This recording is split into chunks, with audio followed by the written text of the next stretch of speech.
Hello students, आज के lecture में हम लोग एम्पियर्स लॉ के बारे में पढ़ेंगे या फिर एम्पियर सर्किटल लॉ के बारे में पढ़ेंगे। एक ही चीज है, क्या है ये, तो पहले हम समझते हैं ये लॉ क्या कहना चाहता है। देखो, इलेक्ट्रोस्टैट्स जब चैप्टर हम पढ़ रहे थे ना, तो जो सिमेट्रिक चार्ज सिस्टम है ना, या फिर सिमेट्रिक चार्ज सिस्टम के चलते जो हम लोग को इलेक्ट्रिक फील्ड निकालना है, तो उसको with the help of symmetricity हम लोगों ने एक लॉ डिराइव किया था, गॉस लॉ।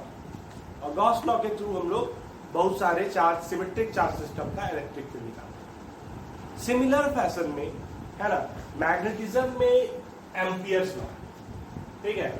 एम्पियर्स लॉ बिना मतलब वैलिड तो हर तरह के सिस्टम के लिए होगा, लेकिन हम लोग इसको अप्लाई जो है वो सिमेट्रिक सिस्टम के लिए कर पाएंगे। और सिमेट्रिक सिस्टम के लिए है ना, हम एम्पियर्स लॉ को यूज करके हम लोग मैग्नेटिक फील्ड निकाल सकते, ठीक है। This is the concept of this law.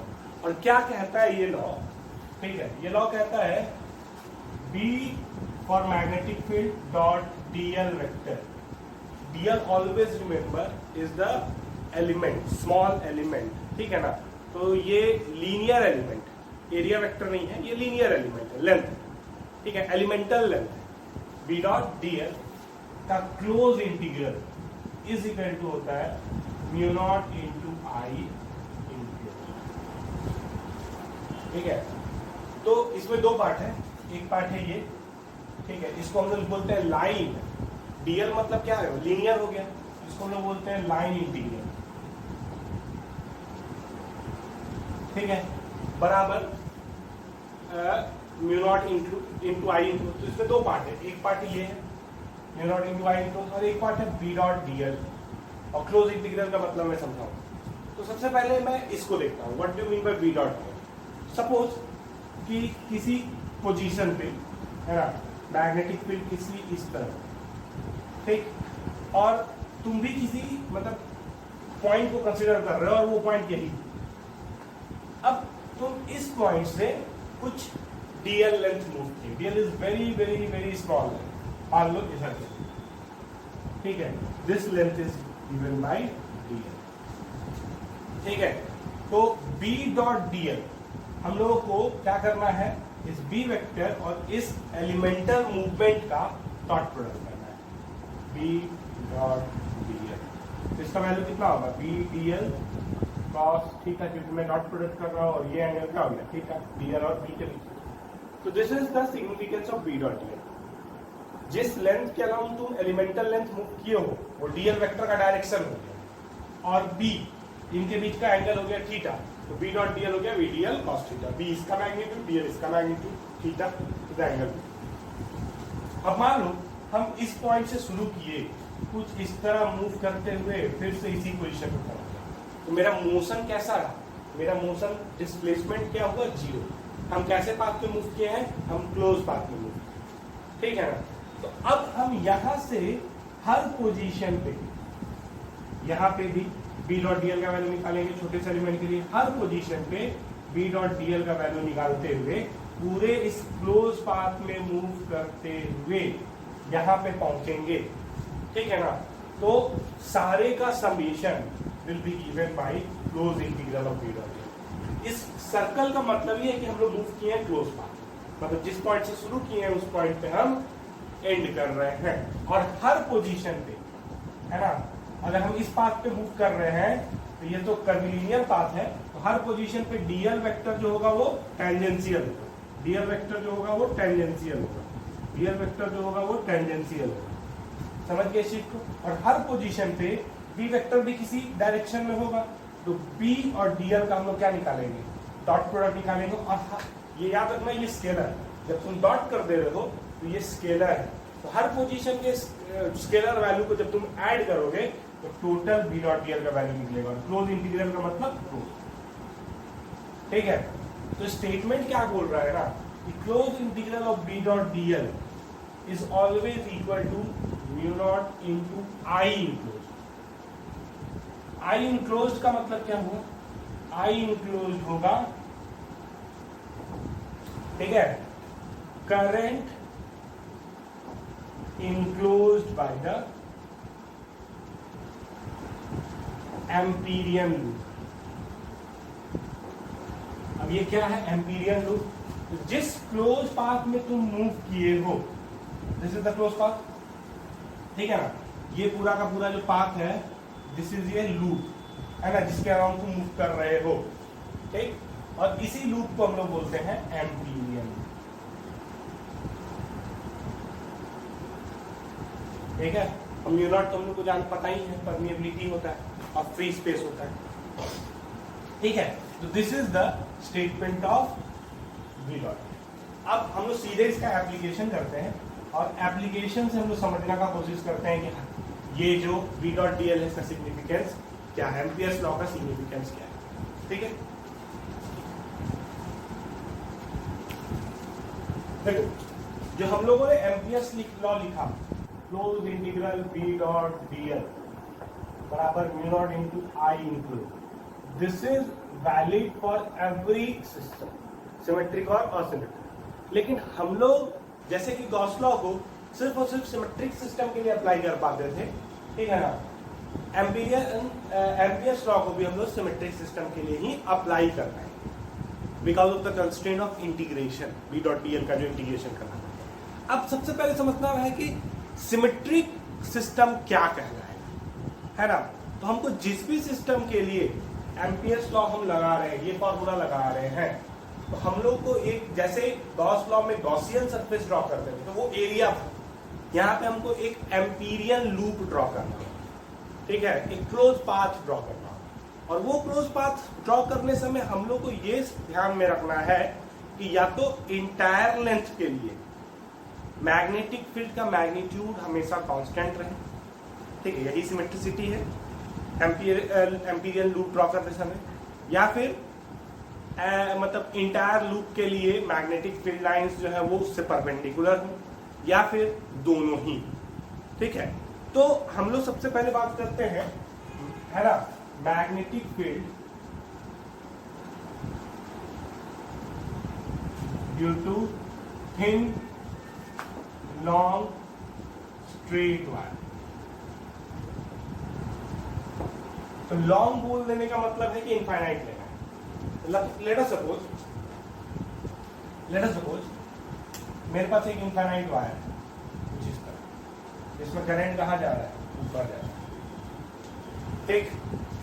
अब ध्यान दीजिएगा, बात को समझिएगा, हम इसमें एम्पियर्स लॉ अप्लाई करना है, ठीक। और ऐसे हम ये कह रहे हैं कि using this law I need to find the magnetic field due to this straight wire at any distance r। इस स्ट्रेट वायर से r डिस्टेंस की दूरी पे इस पॉइंट पे हमको मैग्नेटिक फील्ड निकालना है, किसके through, using this law.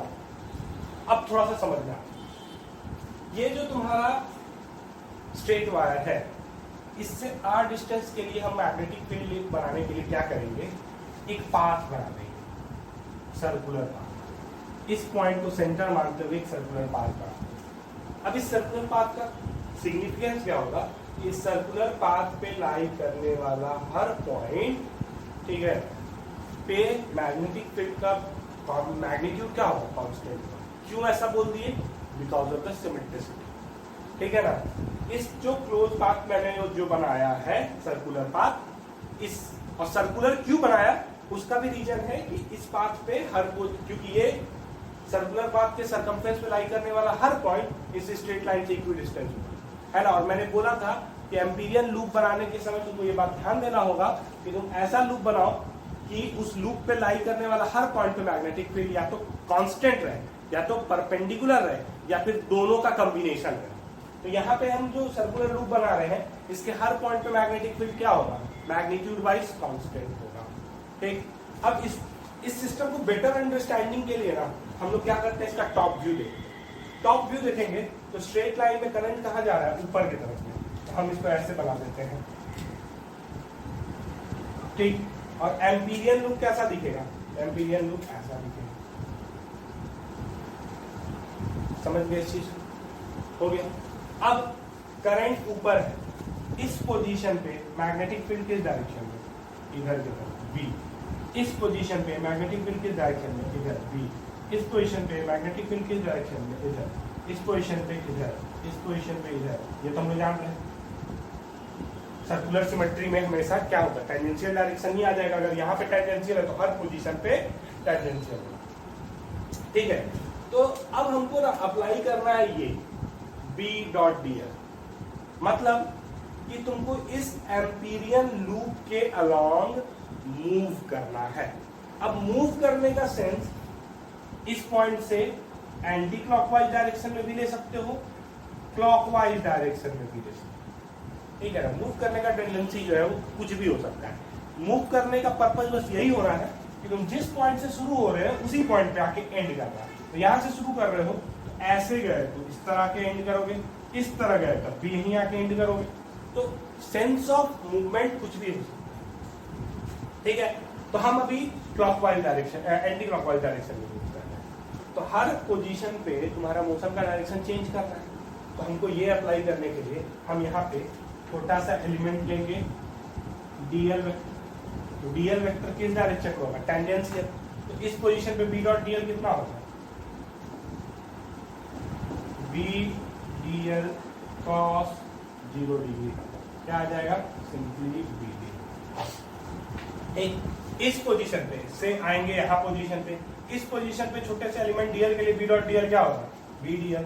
B her position पे कांस्टेंट, ठीक है ना, इस एम्पियरन लूप पे हर पोजीशन पे B कांस्टेंट और छोटा सा एलिमेंट डीएल भी हर पोजीशन पे क्या रहेगा, कांस्टेंट। और उन दोनों के बीच में एंगल भी क्या है, 0 डिग्री रहेगा हर पोजीशन पे। यहाँ भी क्या होगा, B.dl का B.dl, यहाँ भी B.dl, यहाँ भी B.dl, यहाँ भी B.dl, यहाँ भी B.dl। तो मतलब हम सारे B.dl को जोड़ देंगे तो हमको ये मिल जाएगा। तो जोड़ना का मतलब इंटीग्रेशन, जोड़ना का मतलब इंटीग्रेशन, क्लोज इंटीग्रल करना है। तो इस पूरे पाथ में मूव जब करोगे तो B का वैल्यू क्या है, कांस्टेंट। देखो डॉट प्रोडक्ट जब हम अप्लाई कर दिए तो ये डॉट प्रोडक्ट स्केलर बन जाता है। B.dl इज B का मैग्नीट्यूड इज B का magnitude into cos 0 degree, cos 0 1 हो गया। तो ये B.dl का क्लोज इंटीग्रल क्या होगा, close integral of B into dl in terms of magnitude. तो B को बाहर ले लो क्योंकि B क्या है, कांस्टेंट। तो क्लोज इंटीग्रल ऑफ dl क्या आएगा, तो हर पोजीशन का dl अगर जोड़ोगे तो total length of this Amperian loop आएगा। और total length of this Amperian loop क्या होगा, b इंटू 2 पाई r, मतलब ये स्मॉल आएगा। अब देखो, अब हमको इसको समझना, तो म्यू नॉट इंटू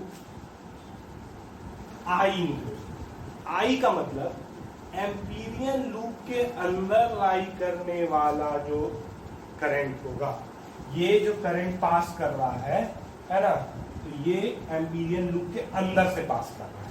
तो आई enclose will be the this current. तो लेट अस सपोज ये कितना है, आई, इससे करंट कितना पास कर रहा है, आई। आई इनक्लोज कितने के बराबर हो जाएगा, आई के बराबर। ठीक, तो इससे बी हमको क्या मिल जाएगा, तो म्यू नॉट आई बाय 2 पाई। तो ये वही होता है ना, इनफाइनाइट के लिए क्या होता है, magnetic field mu naught I by 2 pi R होता है। देखो इससे सिमेट्रिसिटी को यूज करते हुए भी हम लोगों ने बी का वैल्यू कितना निकाला, म्यू नॉट आई बाय 2 पाई। एक बात को हमेशा याद रखिएगा, हम जब ये लगाते हैं ना, ये कॉन्सेप्ट मैग्नेटिक फील्ड निकालने के लिए जब भी लगाएंगे तो हम लोग को याद रखना है ये सिर्फ और सिर्फ मैग्नीट्यूड देगा। ठीक है, डायरेक्शन तो हम लोग कंसीडर किए हुए हैं, तभी तो डायरेक्शन को यूज कर रहे हैं हम लोग, पहले से डायरेक्शन जान रहे हैं तभी तो ये लगा पा रहे हैं, है ना। तो डायरेक्शन हमारे लिए नोन होना चाहिए, है ना। उसके बाद सिर्फ और सिर्फ ये फंडा जो है वो मैग्नेटिक फील्ड का मैग्नीट्यूड देगा, हमको डायरेक्शन पहले से पता होगा। जैसे यहाँ पता था तो हमको B equal to mu naught I by 2 pi R मिल गया इसका मैग्नीट्यूड, इसको यूज करके एम्पियर्स। अब एक बात समझो, ठीक है, अब एक बात समझो, हम क्या बोले तुमसे कि हम एम्पीरियल लूप में ऐसे, इस बार टर्निंग मेरा ऐसे था, हम इस पॉइंट पे एंटी क्लॉकवाइज, हम क्लॉकवाइज भी मूव कर सकते हैं। तो अगर हम क्लॉकवाइज मूव करते हैं तब क्या होगा, मैं यहाँ पे फिर से बना दे रहा हूँ, ये डॉट इस पोजीशन पे B इधर, इस पोजीशन पे B इधर, इस पोजीशन पे B इधर, इस पोजीशन पे B इधर, इधर इधर इधर। लेकिन मेरा जो सेंस ऑफ मोशन जो है वो इस तरह है, क्लॉकवाइज है। हम यहाँ पे जब रहेंगे यहां से जब जर्नी शुरू कर रहे हैं तो डीएल वेक्टर मेरा इधर की तरफ है, ठीक है। डीएल वेक्टर यहाँ किधर होगा, इधर होगा, यहाँ किधर होगा, इधर होगा, यहाँ किधर होगा, इधर होगा, यहाँ किधर होगा, इधर होगा, यहाँ किधर होगा, इधर होगा, यहाँ किधर होगा, इधर होगा, और फाइनली यहाँ पहुंच। तो इस पोजीशन पे बी डॉट डीएल का वैल्यू कितना होगा, तो बी डॉट डीएल वेक्टर बराबर B DL cross 180 degree, just opposite है, कितना हो जाएगा माइनस डी डी। ठीक, अब क्लोज इंटीग्रल डाल दो, क्लोज इंटीग्रल डाल दो, क्लोज इंटीग्रल डाल दो। तुम्हारा सेंस ऑफ रोटेशन ये होने के चलते हर पोजीशन पे बी डॉट डीएल का वैल्यू क्या आएगा, minus B DL, minus B DL, minus B DL, B DL करेंगे तो बी तो कांस्टेंट है, तो डीएल का इंटीग्रेशन क्या आ जाएगा, minus B into 2 pi, and this is equal to mu naught into I enclose. अब आई इंक्लोज क्या लिखेंगे, तो ध्यान देना आई इंक्लोज में आई जो है वो करंट ही आने वाला है, करंट है, लेकिन करंट का भी अपना कन्वेंशन होता है ना। हम करंट भी यहाँ लिखने समय ये ध्यान देंगे कि हमको आई पॉजिटिव लिखना है या आई नेगेटिव लिखना है।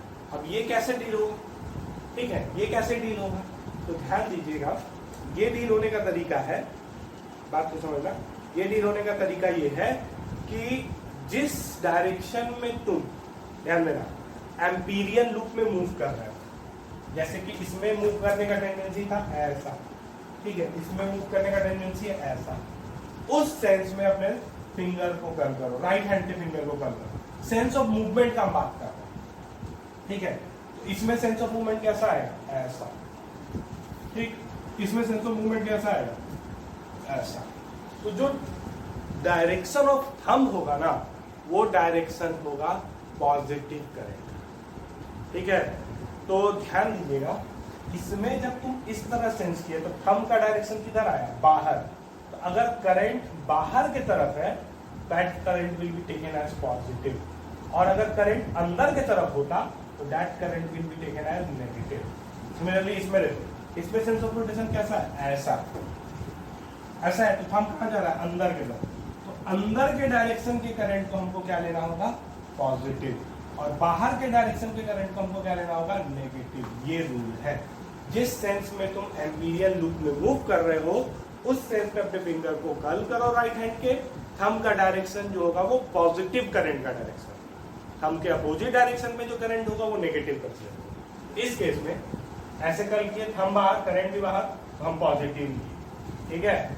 इस केस में इस तरह कर्ल किए, हम कहा जा रहा है अंदर, लेकिन करंट का है बाहर, तो हमको इसको माइनस माइनस करना होगा, तो माइनस माइनस कट जाएगा, तो बी का वैल्यू फिर से यही आएगा, बी बराबर म्यू नॉट आई बाई 2 पाई। समझे बात को, तो करंट कब पॉजिटिव लेना है कब नेगेटिव लेना है, समझे इस चीज को। और ये जो एप्लीकेशन हम किए वो हाईली सिमेट्रिकल सिस्टम के लिए किए, समझिए इस चीज को, ठीक है।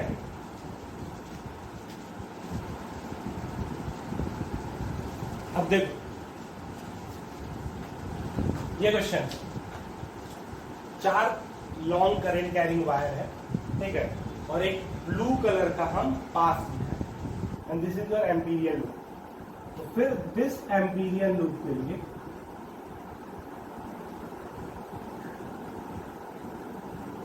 Find the value of close integral B dot, इसका वैल्यू फाइंड है, ठीक है, find the value of close integral B dot.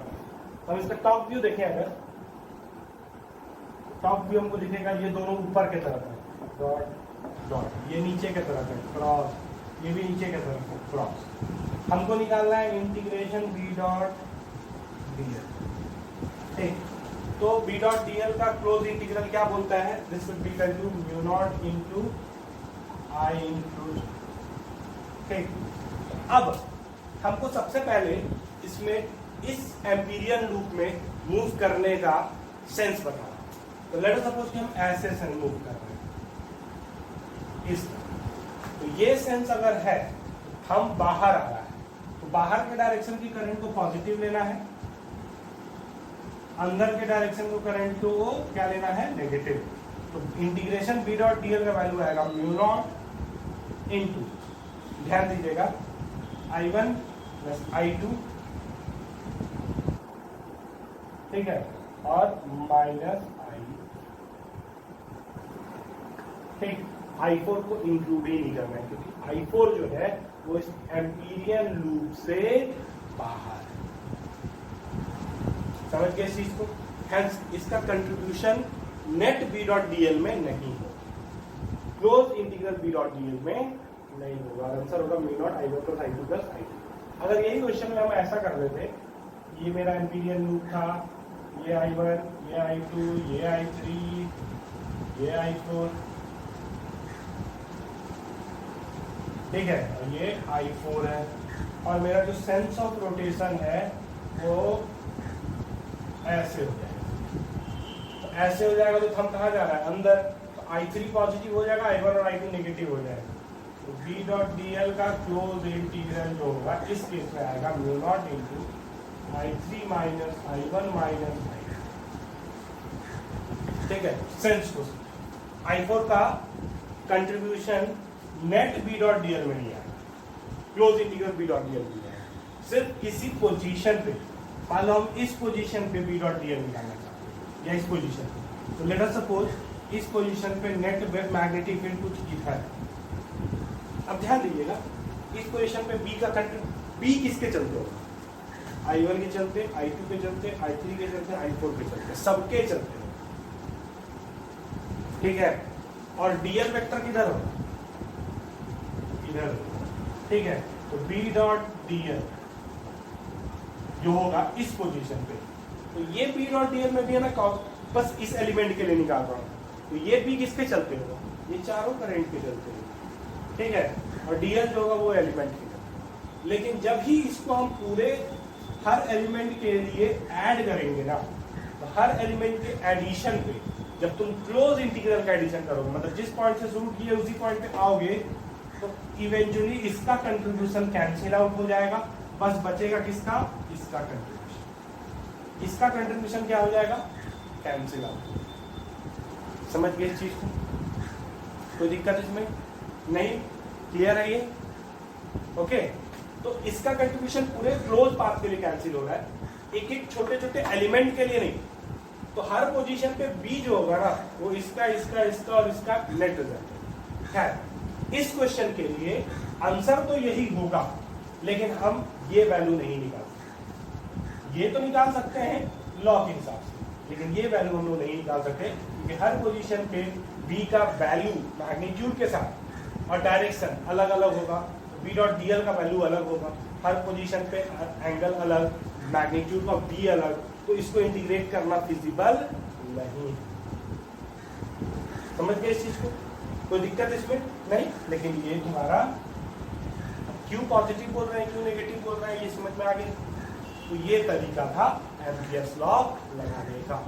ठीक है, तो बहुत सारे अभी क्वेश्चंस देखेंगे, क्वेश्चंस में हम लोग समझेंगे कि एम्पियरियल लूप हम कैसे कैसे बनाते हैं और एम्पियर्स लॉ को हम लोग कैसे अप्लाई।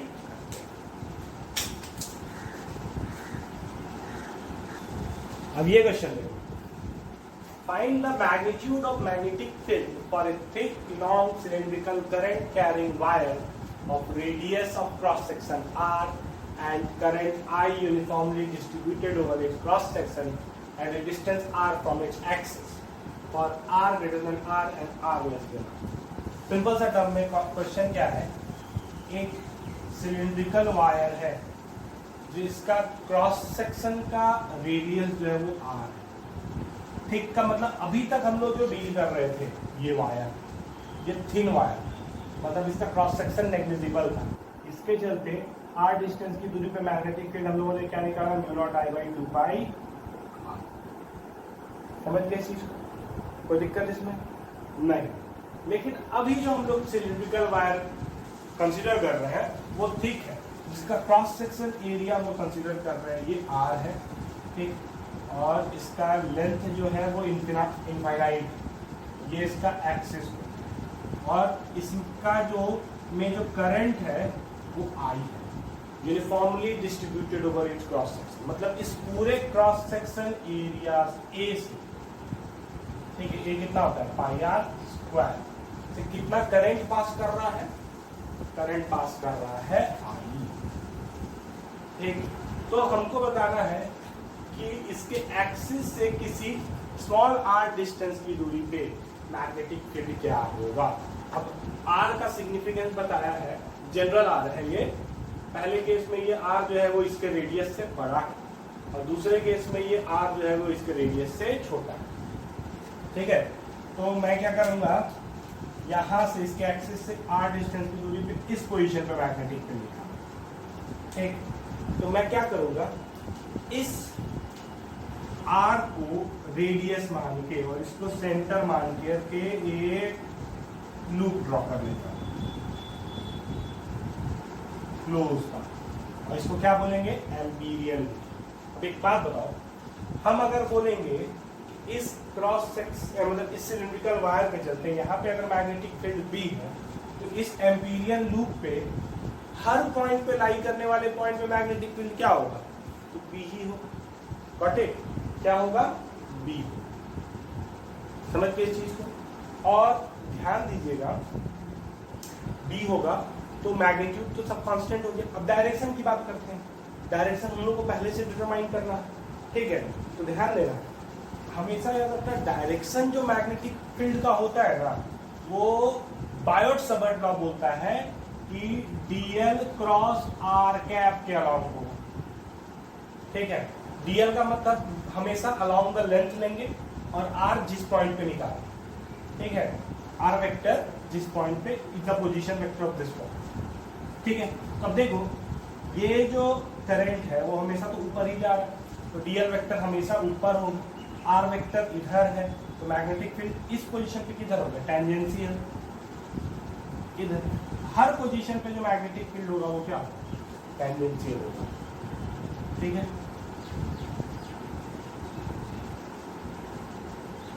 अब देखो इस तरह हमको एम्पीरियल लूप बनाने में बड़ा कॉम्प्लिकेटेड लगा, तो हम क्या करेंगे, सिंपल सा इसका टॉप व्यू ले लेंगे। टॉप व्यू कैसा दिखेगा भाई हमको, तो टॉप व्यू में ये दिखेगा ऐसा, आर रेडियस का जिससे करंट आ रहा है। ठीक, और ये दिखेगा मेरा एम्पीरियल लूप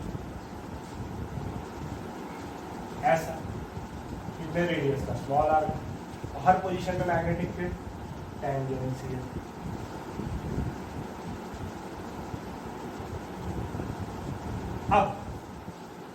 अब तुमको देख रहा है कि तुम्हारा सेंस ऑफ मोशन इस एम्पीरियल लूप में क्या है। हर पोजीशन पर लेना तो मैग्नेटिक फील्ड कितना है, बी है। ठीक है, क्योंकि सिमेट्रिसिटी यही बोल रहा है ना। अब हमको एम्पीरियल लूप में मूव करने का टेंडेंसी बता रहा है, तो मूव हम ऐसे करते हैं, ऐसे करते हैं। तो यहाँ डीएल वेक्टर इसी डायरेक्शन में, यहाँ डीएल वेक्टर इसी डायरेक्शन में, यहाँ डीएल वेक्टर इसी डायरेक्शन में, यहाँ डीएल वेक्टर इसी डायरेक्शन में। डीएल मतलब जिसके अलाउंग तुम मूव कर रहे हो, ये डीएल अलग था। ठीक है ना, ये डीएल करंट के अलाउंग का एलिमेंट है, और ये डीएल जो यहाँ पे हम लोग बोल रहे हैं वो एम्पीरियल लूप में जो मूव कर रहे हो, तो वो छोटा सा एलिमेंटल डिस्प्लेसमेंट वेक्टर है। तो डिस्प्लेसमेंट वेक्टर अगर तुम सर्कुलर पाथ में मूव करते हो तो हमेशा टेंजेंशियल ही होता है। ठीक है, तो हर पोजीशन पे डीएल और बी के बीच में कितना एंगल होगा, 0 डिग्री। तो बी डॉट डीएल बराबर nothing but B DL cos 0 मतलब बी डीएल एंड दिस। अब हर पोजीशन पे यही है, तो इसका हम लोग क्या कर देंगे, इंटीग्रेशन कर देंगे।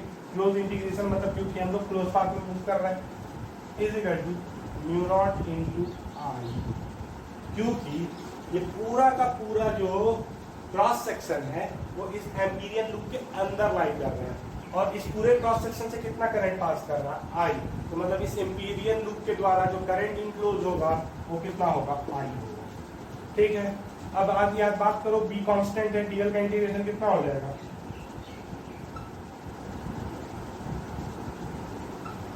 ठीक।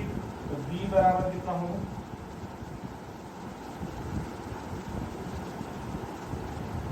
टू पाई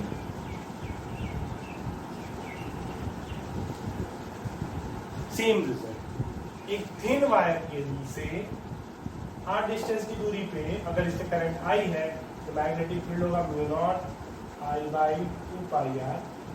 सिमिलरली एक थिक वायर के लिए भी उसके एक्सिस से आर डिस्टेंस की दूरी पे अगर आर उसके रेडियस से बड़ा होगा तो बी बराबर होगा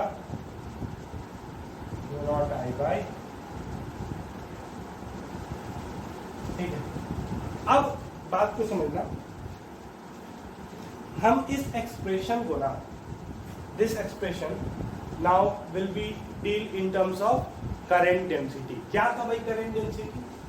ठीक है, तो करेंट डेंसिटी होता है, जैसा कि हम लोगों ने करंट इलेक्ट्रिसिटी में थोड़ा सा पढ़ा था इसके बारे में, यहाँ पे इसका एक एप्लीकेशन है। करंट डेंसिटी होगा J/A, करंट, ठीक है ना, सॉरी J/A लिख रहे हैं, I/A and this is denoted by J। ठीक, current passing through the cross section पर unit area of the cross section, तो I/, इज गिवन बाय, और J कैसा क्वांटिटी है, एक वेक्टर क्वांटिटी के टर्म में डील करते हैं, सच दैट कि मेरे लिए I जो होता है वो होता है J डॉट A, I जो होता है वो हो जाता है J dot A। Current is dot product of J and area. ठीक है, तो हमारा जो एम्पियर्स लॉ है, close integral P dot dl, ये होता है mu naught into I enclose, और I इनक्लोज को हम लोग अगर ये लिखते तो mu naught into total I enclose जो होगा वो इंटीग्रेशन होगा J डॉट A का। तो ये हो गया Ampere's law in terms of, ठीक है, इन टर्म्स ऑफ तुम्हारा करंट डेंसिटी। और अगर करंट डेंसिटी कांस्टेंट है, if your current density is constant, ठीक है, सिंपली हम लिखेंगे mu naught into J dot, ठीक है, फॉर कांस्टेंट करंट।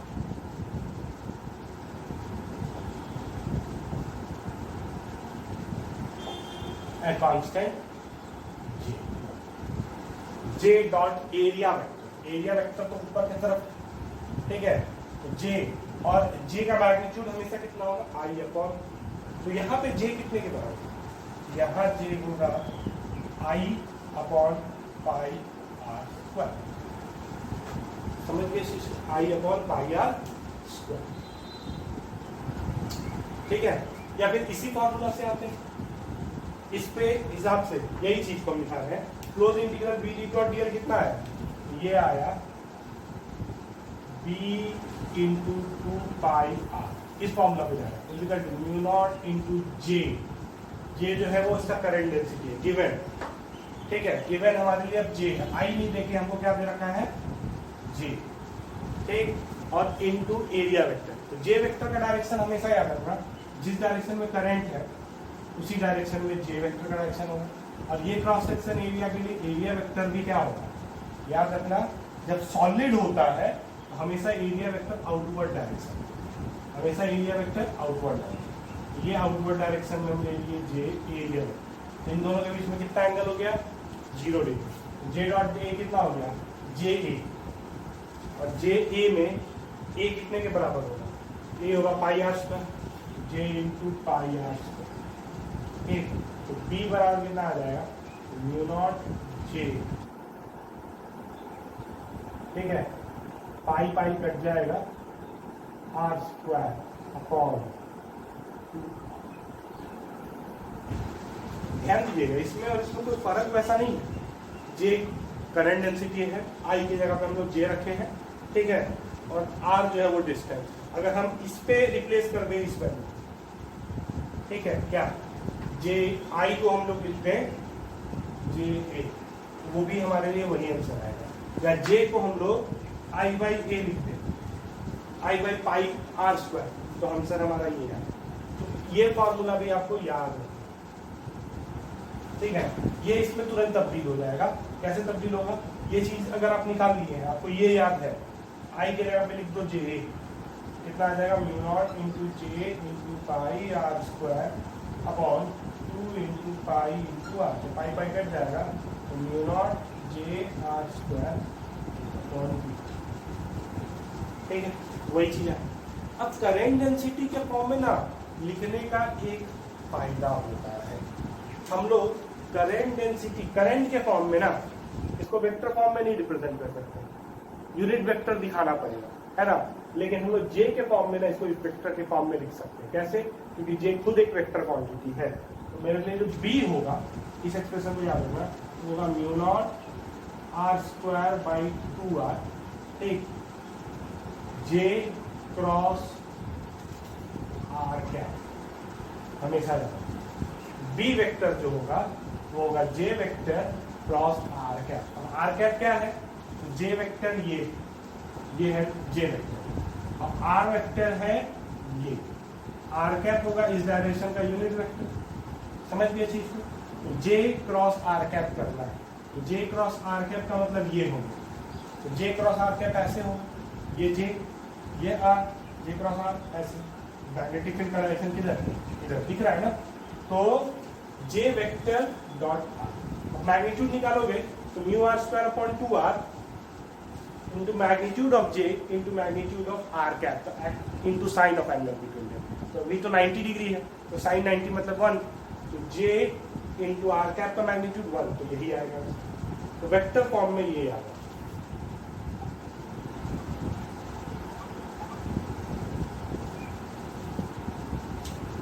ठीक है, अब नेक्स्ट हम लोग डील करते हैं r लेस देन r। अब देखो एक्सिस से r डिस्टेंस की दूरी पे r लेस देन r होगा, हमको मैग्नेटिक फील्ड निकालना है। तो हम क्या करेंगे?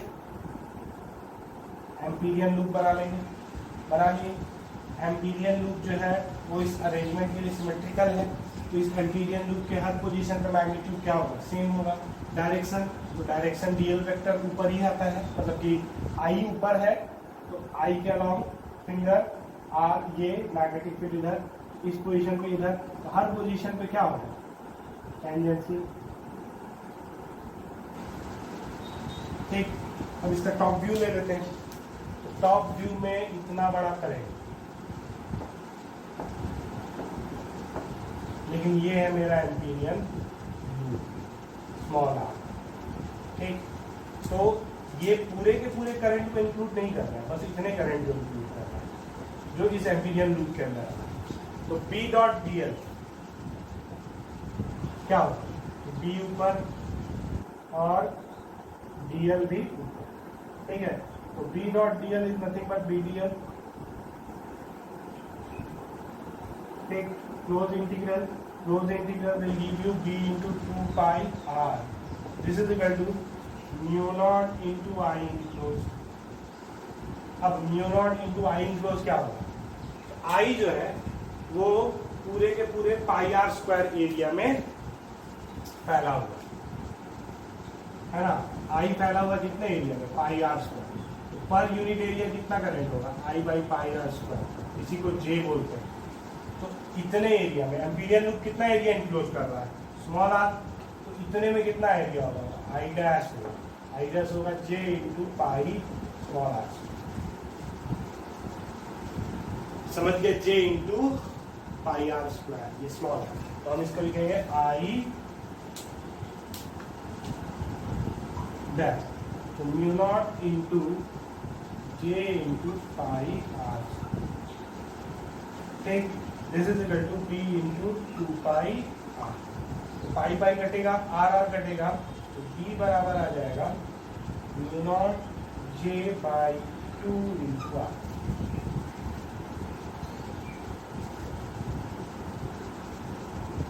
Mu naught into J into R by 2, ये आ गया करंट डेंसिटी के फॉर्म।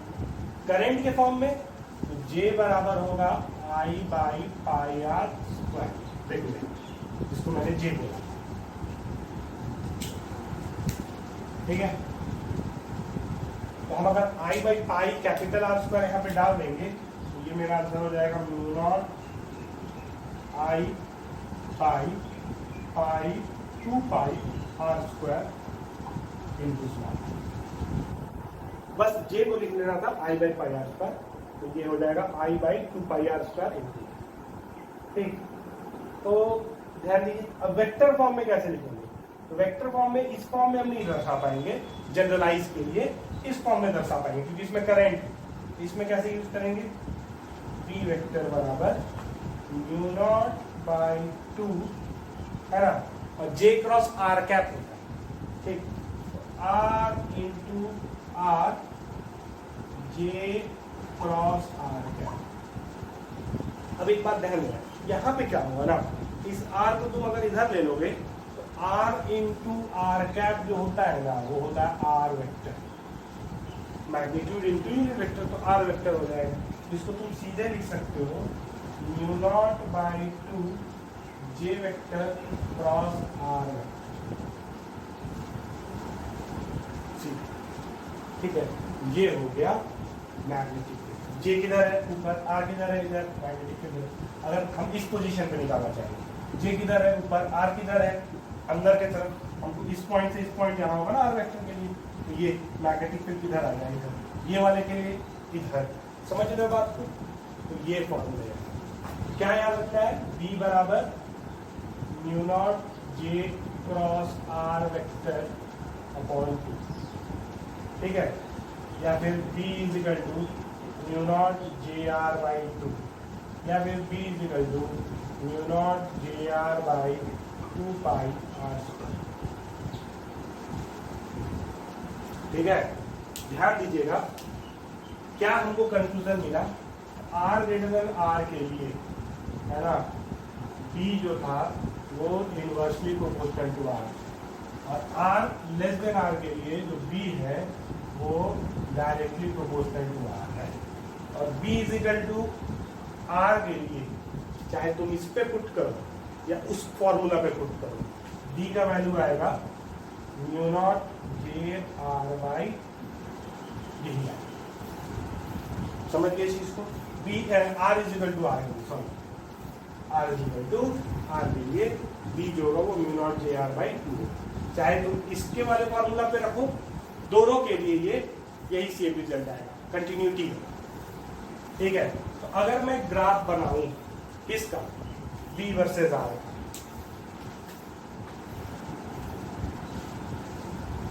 अब अगर हम ग्राफ बनाओ b इस डायरेक्शन में, r इस डायरेक्शन में, ठीक है, तो कैसा ग्राफ बनेगा, तो सबसे पहले देखते हैं इसको, b स्मॉलर, तो 0 से लेके r का वैल्यू कैपिटल R तक b is directly proportional to r, straight line. ठीक है, एंड 0 यहाँ पे क्या होगा, b भी 0। अब इसके लिए r greater than equal to capital R less than equal to, मतलब less than equal to infinity है ना, या इक्वल टू तो इसमें हम लोग नहीं लगाते हैं, हाँ, less than equal to infinity, ये होगा इनवर्सली।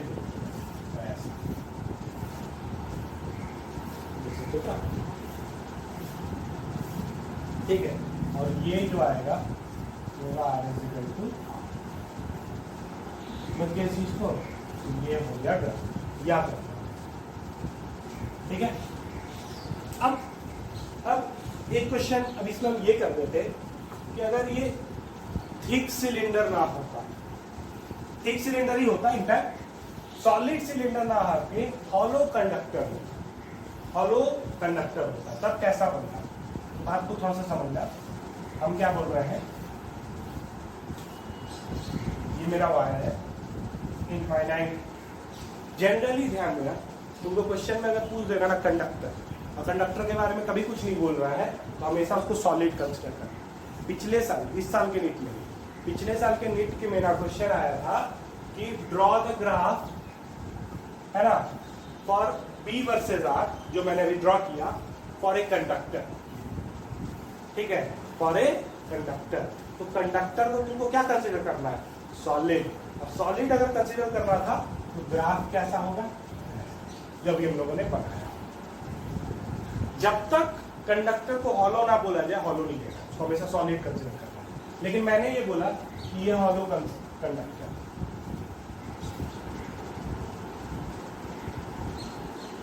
ठीक है, इसके लिए r ग्रेटर देन r और r लेस देन r के लिए हमको मैग्नेटिक फील्ड है।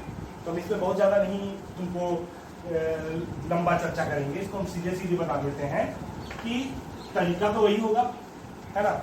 अगर हम यहाँ से यहाँ के लिए निकाल रहे हैं, पहला चीज, हाँ, इससे करंट कितना जा रहा है, I, तो क्या ड्रॉ करना है हम लोगों को, एम्पीरियल। ठीक, close integral b dot dl, symmetricity तो है ही, ये क्या होगा b into 2 pi r। Amperian loop का radius 2 pi R, this should be equal to, ध्यान देना, this should be equal to mu naught into I. तो बी कितने के बराबर आ जाएगा, mu naught I by 2 pi. अब इसमें आई को हम करंट डेंसिटी के फॉर्म में नहीं ले रहे हैं, क्योंकि आई जो है ना पूरे के पूरे एरिया में डिस्ट्रीब्यूटेड ही नहीं, ये एरिया पूरे एरिया में डिस्ट्रीब्यूटेड है नहीं, क्योंकि पूरे एरिया में मटेरियल ही नहीं है। मटेरियल सिर्फ कहाँ मौजूद है, सरकमफ्रेंस में, एक पाइप के जैसा है, ठीक। तो ये हो गया आर ग्रेटर देन आर। अब आर लेस देन आर के लिए अगर हम बात करें तो close integral B dot D L बराबर nothing but B into 2 pi small R, है ना, ये मेरे लिए एम्पीरियल लूप है, and this is equal to mu naught into I into. अब ये बताओ कि जब करंट सिर्फ सरकमफ्रेंस सरफेस से पास कर रहा है तो इस एम्पीरियल लूप के द्वारा कितना करंट इनक्लोज होगा, जीरो, क्योंकि इस पूरा, ये तो पूरा का पूरा हॉलो है एरिया, ये वाला, तो ये हॉलो एरिया में कोई करंट नहीं होगा, and this is equal to zero, this will give you B is equal to, ठीक है। तो अगर ये बी जीरो आ गया तो इसके लिए ग्राफ कैसा बनेगा, तो इसके लिए ग्राफ बनेगा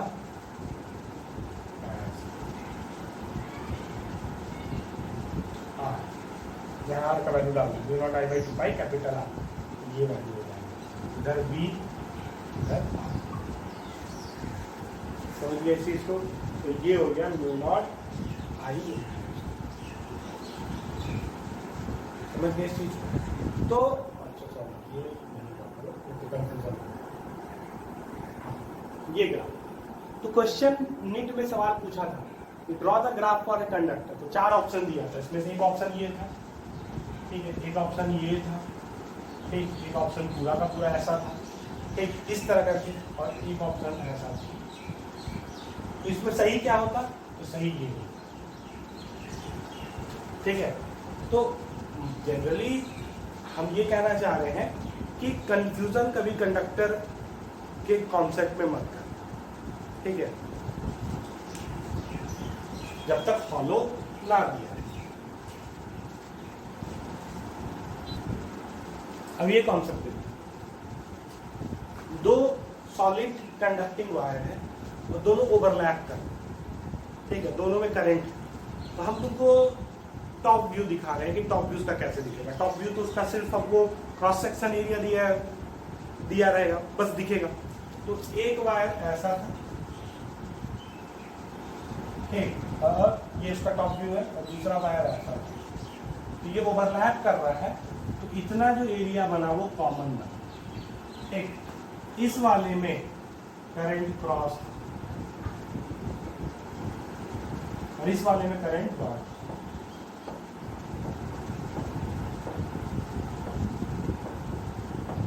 ठीक। इसके लिए करंट डेंसिटी था K वेक्टर, और इसके लिए करंट डेंसिटी जो है वो है -J। क्यों हम ऐसा लिखे J वेक्टर और -J वेक्टर, ऐसा इसलिए क्योंकि दोनों में करंट का मैग्नीट्यूड सेम है, ठीक। लेकिन इस केस में करंट है अंदर के तरफ, तो इसको हम लोग बोल रहे हैं J वेक्टर, लेकिन इसमें करंट क्या है, बाहर के तरफ है, तो इसमें जो J वेक्टर होगा इसमें जस्ट अपोजिट डायरेक्शन होगा, तो अगर इसको हम J वेक्टर बोल रहे हैं तो इसको -J बोलना होगा। तो मैग्नीट्यूड वाइज दोनों के लिए करंट डेंसिटी का वैल्यू सेम है, लेकिन तुम्हारा डायरेक्शन अपोजिट, ठीक है, इसीलिए -J। अब इस क्वेश्चन में पूछा है कि तुमको ये वाला पॉइंट का मैग्नीट्यूड चाहिए, इस पॉइंट का मैग्नीट्यूड, ये जो कॉमन एरिया है उसमें लाई करने वाले इस पॉइंट का मैग्नीट्यूड। तो ये क्वेश्चन बनाने के लिए ना सबसे पहला कॉन्सेप्ट हमेशा याद रखना, इसको ना हम लोग वेक्टर के फॉर्म में ही डील करेंगे। मतलब हमने B R greater than R के लिए वेक्टर के फॉर्म में मैग्नेटिक फील्ड का क्या वैल्यू बताया है, तो ये बताया है ऐसे mu naught J by R square, ठीक है, या फिर ऐसे लिखो हम लोग mu naught R square by 2 pi R J cross R, क्या ये था आर ग्रेटर देन आर, ठीक। और आर लेस देन आर के लिए क्या था, बी बराबर mu naught by 2 J cross R, यही बताया था ना। तो हम लोग इस तरह के क्वेश्चन को जब भी मिले ना तो इसी वेक्टर फॉर्म में ही, ठीक है, कोई दिक्कत इसमें? तो खैर हमको इस पॉइंट पे निकालना है। अब इसके लिए ध्यान देना, इसके लिए भी ये पॉइंट आर लेस देन इसका रेडियस होगा, दोनों के रेडियस सेम है, दोनों के रेडियस है आर, ठीक, कोई दिक्कत इसमें नहीं। और इसके लिए भी ये जो पॉइंट है वो रेडियस से छोटे के लिए, तो मतलब दोनों के लिए जो फॉर्मूला वैलिड होगा वो ये, ठीक है, क्योंकि ये इनसाइड में रहेगा। तो लेट अस सपोज ये इसका सेंटर है, यहाँ से है ना, ये जो है वो R1 वेक्टर की दूरी, और ये इसका सेंटर है, यहाँ से ये कितने की दूरी पे है, R2 वेक्टर, नाम दे दिया R1 वेक्टर और R2 वेक्टर। इसके चलते यहाँ पे जो मैग्नेटिक फील्ड होगा वो B1 होगा, समझे। B1 vector can be written as μ0/2, ठीक, इसके लिए J vector, J vector cross R1 vector, ठीक, ये डिस्टेंस है R1, ओके। और B2 वेक्टर जो होगा हो जाएगा μ0/2, ठीक, और minus J vector cross R2, इसके लिए करंट डेंसिटी कितना है, -0, ठीक। इस पोजीशन पे इसके चलते निकल गया, इस पोजीशन पे इसके चलते निकल गया। नेट P जो होगा वो इनका वेक्टर एडिशन होगा, मतलब B1 vector plus B2 vector, vector में हमेशा एडिशन नहीं बात कर रहे हैं, ये कितना हो जाएगा μ0/2, ठीक है, J वेक्टर को कॉमन ले लो, हो जाएगा R1 वेक्टर माइनस R2,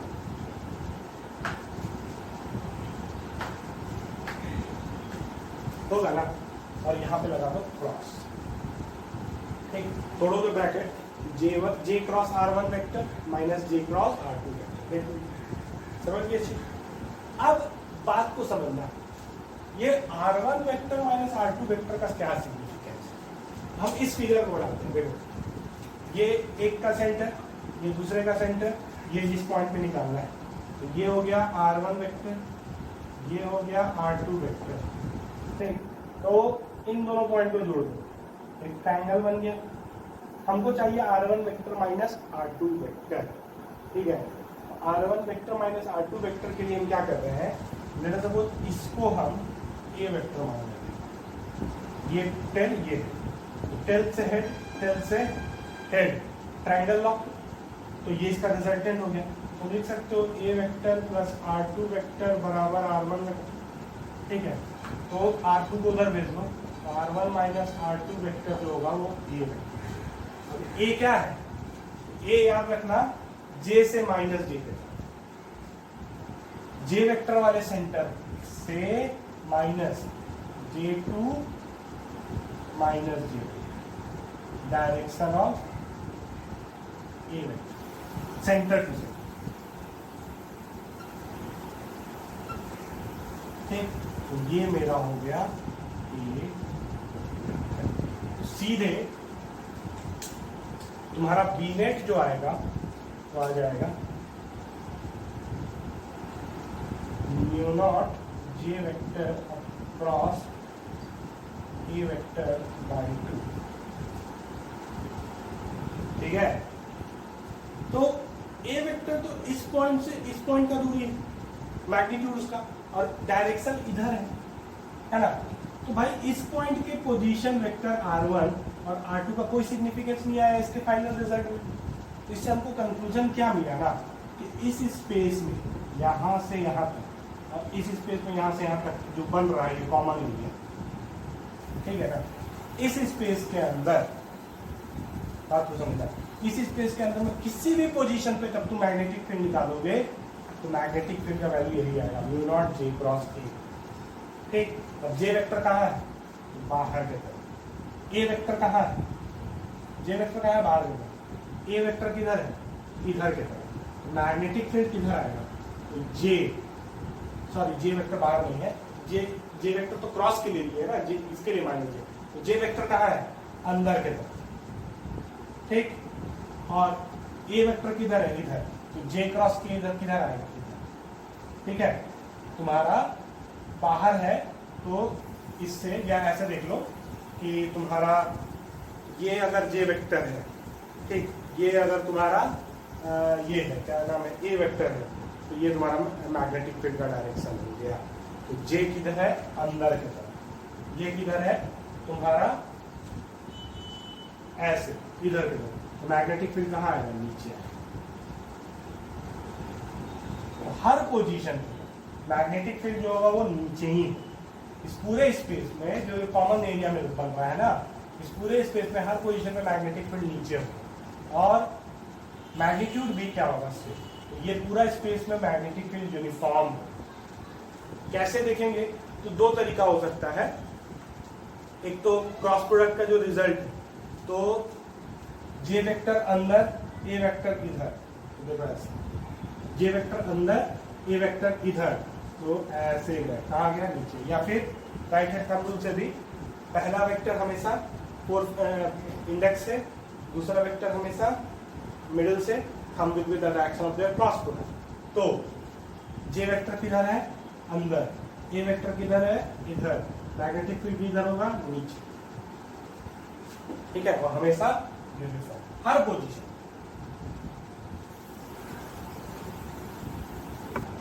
अब ये क्वेश्चन है, एक सिलिंड्रिकल वायर है, ठीक है, जिसका हम टॉप व्यू देख रहे हैं, इतना पोर्शन जो है वो कैविटी, मतलब कि इतने पूरे बड़े से करंट जा रहा होगा, लेकिन इस पूरे स्पेस से करंट नहीं ट्रैवल कर रहा, क्योंकि ये क्या है, कैविटी। तो बस करंट कितने रीजन से पास कर रहा है, इतने रीजन से पास कर रहा है, एक्सेप्ट कैविटी। करंट डेंसिटी रखा है जे वेक्टर, तो बताना है कि इस पोजीशन पे मैग्नेटिक फील्ड, समझ गए, इस पोजीशन पे मैग्नेटिक फील्ड, तो कैसे बनाएंगे। तो इस पोजीशन पे मैग्नेटिक फील्ड बनाने का तरीका ध्यान दें, हम लोग ऐसा कंसीडर करेंगे, हम लोग इसको दो पार्ट में कंसीडर करेंगे, है ना। ये जो कैविटी है, कैविटी वाले पोर्शन में कोई करंट नहीं है, समझ गए इस चीज को। तो हम लोग अज्यूम कर लेंगे ना कि नो करंट का मतलब क्या है, कि इस कैविटी से में करंट दो डायरेक्शन में ट्रैवल कर रहा है, एक ऊपर एक नीचे। अगर हम सेम अमाउंट ऑफ करंट को कैविटी के अंदर में, सेम अमाउंट ऑफ करंट को, ठीक है, अपोजिट और डायरेक्शन में दिखा दे, तो इस कैविटी से नेट करंट क्या हो जाएगा, जीरो। तो कैविटी नो करंट का हमारे लिए हमेशा सिग्निफिकेंस, इलेक्ट्रोस्टैट में भी अगर कोई रीजन है जिसमें कोई चार्ज नहीं है, तो हम लोग उसको ये कंसिडर करते हैं कि this reason contains equal number of positive and equal number of negative charge. ठीक है, सिमिलरली ये जो कैविटी वाला पोर्शन है, will contain equal amount of current travelling in opposite direction. ठीक है, और अमाउंट सेम है और इसको मैच करना है इससे, तो हम बोलेंगे कि इससे पास करने वाला करंट का, एक का करंट डेंसिटी है जे वेक्टर, एक का है माइनस जी। ठीक है, तो बात को समझिएगा, जब हम जे वेक्टर को कंसीडर करते हैं, अब हमको इस पोजीशन पे फील्ड निकालना है, इस पोजीशन पे फील्ड कितना होगा, ये पूरा पोर्शन की चलती, ठीक, प्लस इस जे वेक्टर के चलती, प्लस इस माइनस जे वेक्टर के चलती। तो ध्यान देना, इस कैविटी का जे वेक्टर और ये पूरे के पूरे क्रॉस सेक्शन का जो जे वेक्टर है, उसको हम कंबाइन कर दिए, तो ये मेरे लिए कैविटी लेस बन गया। जब ये जे वेक्टर और ये जे वेक्टर कंबाइन कर दिए, तो मेरे लिए कैविटी लेस हो गई। तो इस पोजीशन पे मैग्नेटिक फील्ड क्या होगा, तो अगर ये R1 वेक्टर है, ठीक है, तो इस पोजीशन पे मैग्नेटिक फील्ड होगा, मान लेते हैं B1 vector, mu naught J cross R1 by 2। ठीक, तो ये जे वेक्टर और ये जो कैविटी लेस वाला रीजन था, उसका जे वेक्टर को कंबाइन करके जो मैग्नेटिक फील्ड आया।